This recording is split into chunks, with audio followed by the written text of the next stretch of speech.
안녕하세요. 오늘은 에크하르트 톨레님의 지금 이 순간을 살아라. 저번 시간에 이어서 2장 고통에서 벗어나기 두 번째 파트를 시작해 보도록 하겠습니다. 마음이 만든 허구에서 벗어나라. 위에서 말한 방법은 매우 간단하면서도 효과적입니다. 아이들이라도 배울 수 있는 것들입니다. 언젠가는 아이들이 학교에서 이런 것을 우선적으로 배울 수 있게 되기를 바라는 마음이 간절합니다. 일단 우리가 자기 내면에서 일어나는 것을 지켜보거나 체험을 통해 현존하는 기본 원칙을 이해하면 우리는 가장 강력한 변신의 도구를 손에 쥔 셈입니다. 그렇다고 해서 자기 자신을 고통과 동일시하는 데서 벗어날 때 강력한 내부 저항을 만들 수도 있다는 것을 부정하는 것은 아닙니다. 감정적인 고통을 짊어진 채 그것이 곧 자기 자신이라고 믿어온 사람이라면 특히 그 저항이 심할 것입니다. 업장의 무게에 눌려 헤매면서도 마음이 만들어낸 허구를 진정한 자신의 모습이라고 믿어온 이들은 자신의 정체성을 잃어버리는 데 대한 무의식적인 두려움 때문에 강한 저항을 하게 됩니다. 불행한 자신에게 익숙해져서 그런 자신을 잃어버리는 미지의 모험에 뛰어들기보다는 차라리 고통 속에 있고 싶어하고 괴로운 몸체로 남으려고 하는 것입니다. 만일 그렇다면 내면에서 일렁이는 저항을 지켜보십시오. 자신의 고통에 대한 애착을 지켜보십시오.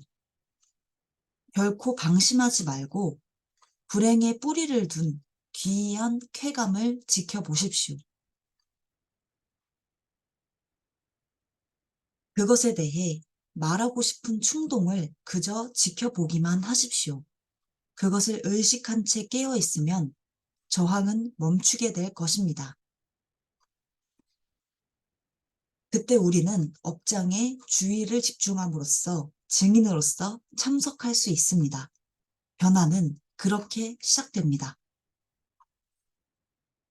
이것은 아무도 대신해 줄 수 없습니다. 당신 자신만이 할 수 있는 일입니다. 하지만 다행히도 깨달은 누군가를 만난다면, 그래서 그와 함께 현존의 상태에 있을 수 있다면 도움이 될 것이고 그 속도는 빨라질 것입니다.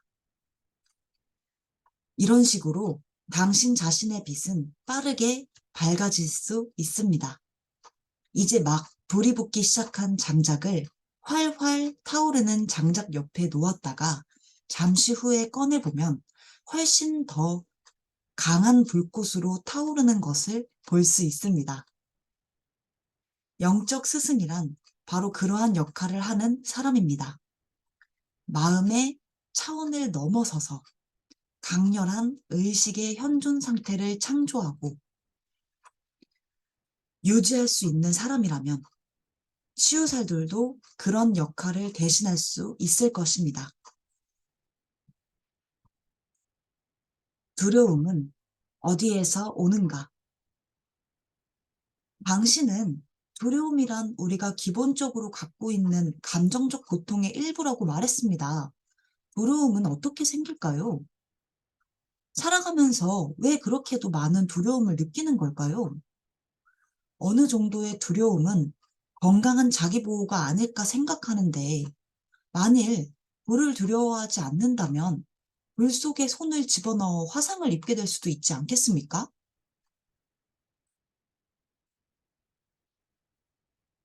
우리가 불 속에 손을 넣지 않는 이유는 두려움 때문이 아닙니다. 화상을 입는다는 것을 알기 때문이죠. 불필요한 위험을 피하기 위해 두려움이 필요한 것은 아닙니다. 단지 최소한의 지능과 상식만 있으면 됩니다. 그러한 실생활의 문제는 과거에서 배운, 죄송합니다. 다시 돌아왔습니다. 다시 읽어볼게요.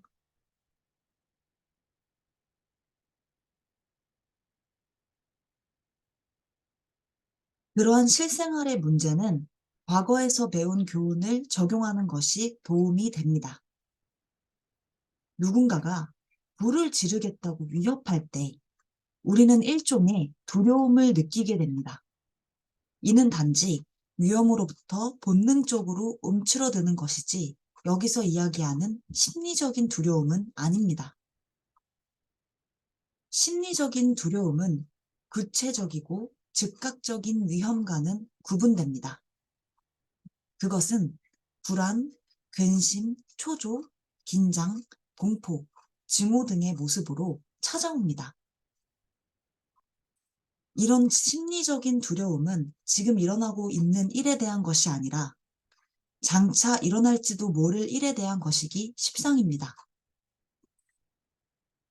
우리는 지금 여기에 있으면서도 마음은 늘 미래에 가 있곤 합니다.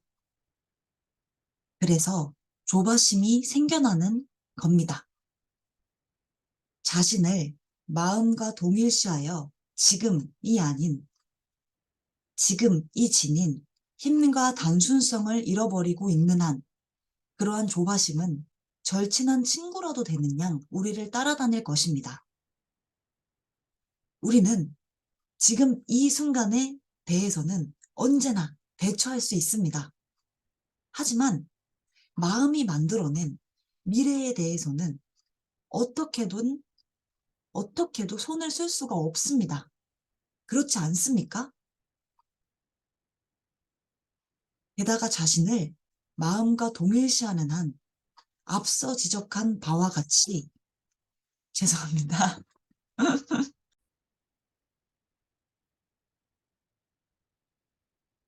오늘은 어, 뭔가 뜻밖의 이런 카톡이 오네요. 제가 이제 앞으로는 이런 소리를 좀 줄여야겠다고 배우게 되었습니다. 그러면 마저 읽어보겠습니다.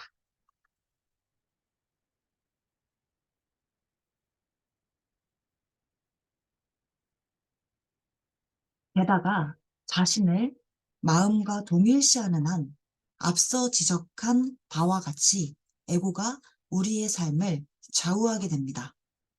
에고는 원래가 헛개비나 다름없기 때문에 교묘한 방어 전략에도 불구하고 매우 연약하고 불안하며 스스로 끊임없이 위협을 받고 있다고 느낍니다. 겉보기에 매우 자신감이 넘치는 에고라 할지라도 마찬가지입니다. 감정이란 마음에 대한 몸의 반응이라는 점을 상기하십시오. 마음에 의해 만들어진 에고가 우리 몸을 향해 끊임없이 내보내는 메시지는 어떤 것일까요? 이런 메시지를 계속 받다 보면 어떤 감정이 들겠습니까? 그것은 두말할 나위 없이 두려움입니다. 두려움에는 여러 가지 원인이 있는 것처럼 보입니다. 상실에 대한 두려움, 실패에 대한 두려움, 상처받는 것에 대한 두려움. 하지만 궁극적으로 모든 두려움은 죽음과 소멸에 대한 에고의 두려움입니다. 에고의 한 구석에는 언제나 죽음에 대한 두려움이 숨어 있습니다. 마음을 자신과 동일시하는 상태에서는 죽음에 대한 두려움이 삶의 구석구석에 영향을 미칩니다. 누구라도 내가 옳고 남이 그르다고 주장할 수는 있습니다. 그것은 흔한 일입니다. 하지만 겉보기에 지극히 정상적인 이런 일조차 실은 죽음에 대한 두려움에 뿌리를 두고 있습니다.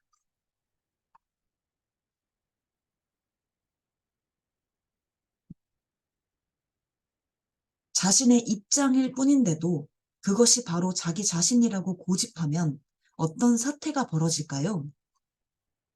만약 자기 주장이 그르다면 마음에 기반을 둔 우리의 자의식은 소멸될 위기를 맞게 됩니다. 그래서 에고로서는 자신의 잘못을 받아들일 수가 없는 것입니다. 에고에게는 그것이 자신의 죽음을 뜻하기 때문입니다. 그래서 전쟁이 일어나고 인간관계가 깨지는 것입니다. 마음을 우리 자신과 동일시하지 않고 내가 옳든 그르든 그것이 자의식에 아무런 영향을 미치지 않게 되면 무의식적으로 자신이 옳아야 한다는 일종의 폭력이라고도 할 수 있는 강한 욕구는 사라지게 됩니다. 분명하고 확고하게 자신의 느낌이나 생각을 말할 수는 있겠지만 그렇다고 해서 공격적이거나 방어적으로 변하지는 않을 겁니다. 그때의 자의식은 마음이 아니라 내면의 더 깊고 진정한 곳에 뿌리를 두고 있다고 할 수 있습니다. 어떠한 방어 심리가 내 안에 도사리고 있는지를 잘 살펴보십시오. 당신은 무엇을 방어하고 있습니까? 허구의 자기 자신, 마음속에서 만들어낸 이미지, 거짓된 실체가 아닌가요? 그것을 생생하게 지켜봄으로써 매번 이런 식이라는 것을 깨닫게 되면 더 이상 거기에 휩쓸리지 않게 됩니다. 깨어있는 의식의 빛 속에서 무지의 어둠은 재빨리 용해될 겁니다. 인간관계를 좀먹는 모든 파워게임과 알력은 거기에서 막을 내리게 됩니다. 다른 사람을 지배하려는 욕구란 힘을 가장한 연약함입니다. 진정한 힘은 내면에 있으며 우리는 그 힘을 지금 사용할 수 있습니다. 마음과 동화된 채 자신의 진정한 힘, 존재에 깊이 뿌리내린 자기 자신과 연결되지 못한 사람에게는 늘상 두려움이 따라다닙니다. 마음 너머로 가본 적이 있는 사람은 아직도 극소수에 불과합니다. 거의 모든 사람이 두려움의 상태에 있으며 단지 강도만 다를 뿐입니다. 한쪽 끝에는 조바심과 불안이, 다른 쪽 끝에는 이유를 알 수 없는 불편함과 위기감이 있는 저울을 오락가락하고 있는 것입니다. 대부분의 사람들은 어느 한쪽으로 심각하게 기울어질 때에야 비로소 자신의 불편한 상황을 알아차리게 되곤 합니다.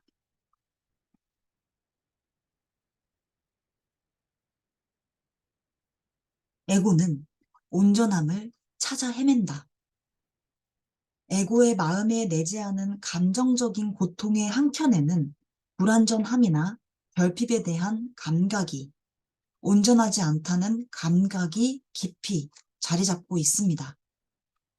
이를 의식하는 사람들도 있고 전혀 의식하지 못하는 사람들도 있습니다. 이를 의식하는 이들은 자신이 무가치하다거나 충분치 못하다고 느끼면서 끊임없이 불안해합니다. 이를 의식하지 못하는 경우에는 간절한 갈망이나 희망, 욕구 등을 통해 간접적으로 느낄 뿐입니다. 어떠한 경우이든 내면의 허전함을 채우고자 무언가를 자신과 동일시하려는 충동에 빠지거나 에고의 만족을 추구하게 됩니다. 돈과 성공, 권력, 명예, 특별한 인간관계를 추구하는 이유도 기본적으로는 자신을 대견스러워하고 자신이 더 완전해진 것 같은 기분을 느끼기 위해서입니다. 그러나 그 모든 것들을 얻는다고 해도 얼마 지나지 않아 구멍이 아직도 거기에 있다는 것을, 바닥은 여전히 메워지지 않은 채로 있다는 것을 알게 됩니다. 그때에야 진짜 문제가 생깁니다. 왜냐하면 더 이상 자신을 속일 수 없기 때문입니다.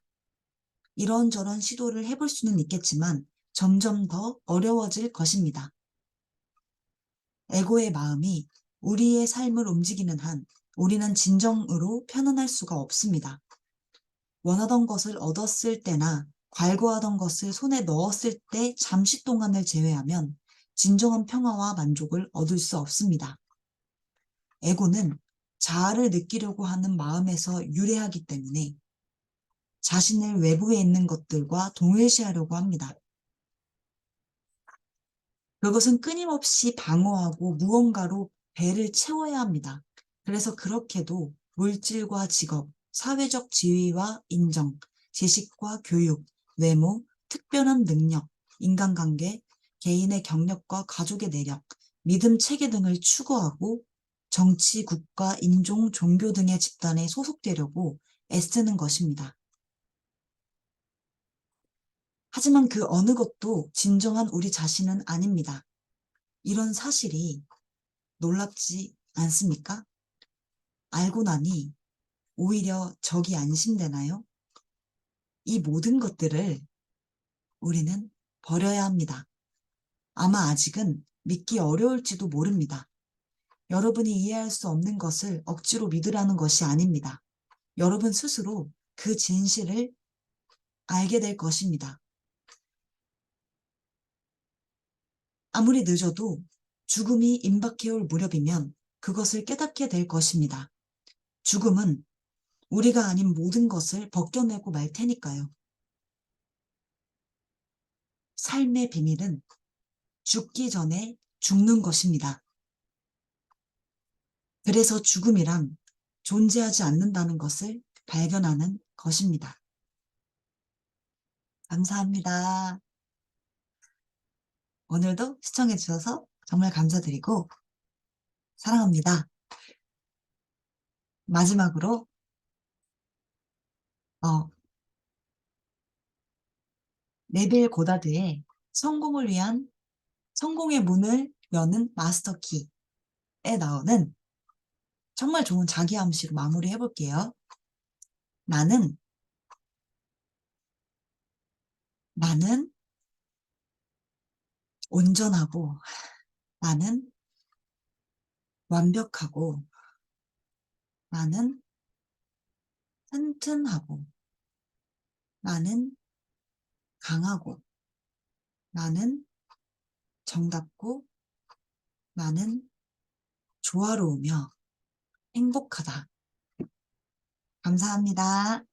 사랑합니다.